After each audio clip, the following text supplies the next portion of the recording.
गणपती विसर्जन मिरवणूक बघण्यासाठी जीर्ण इमारतीवर चढून विसर्जनात डीजेच्या झाक्यांचा आनंद घेत असतानाच अचानक जीर्ण इमारतीचे छत कोसळून झालेल्या दुर्घटनेत 30 ते 40 महिला किरकोळ जखमी झाल्याची घटना भंडारा जिल्ह्याच्या लाखनी तालुक्यातील बारवा गावात घडली असून जखमीमध्ये अनिता सोनवाने, मीना बैस, नंदिनी शेंद्रे, अर्चना देवारे, रिया सेंद्रे यांच्यासह इतर 25च्या वर महिला आणि चिमुकल्या मुला-मुलींचा समावेश आहे।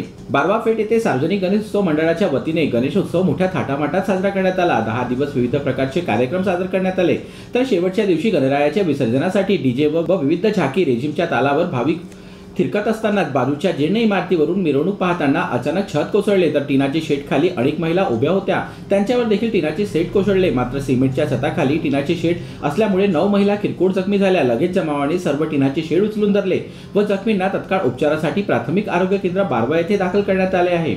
अनिता सोनवाने, रिया सेंद्रे, नंदिनी शेंद्रे या महिला व मुलींना जास्त मार असल्यामुळे त्यांना लाखांदूर येथील ग्रामीण रुग्णालयात दाखल करण्यात आले आहे।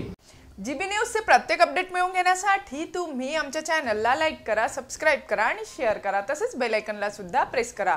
आपला जिल्हा, आपली बातमी, जीबी न्यूज भंडारा।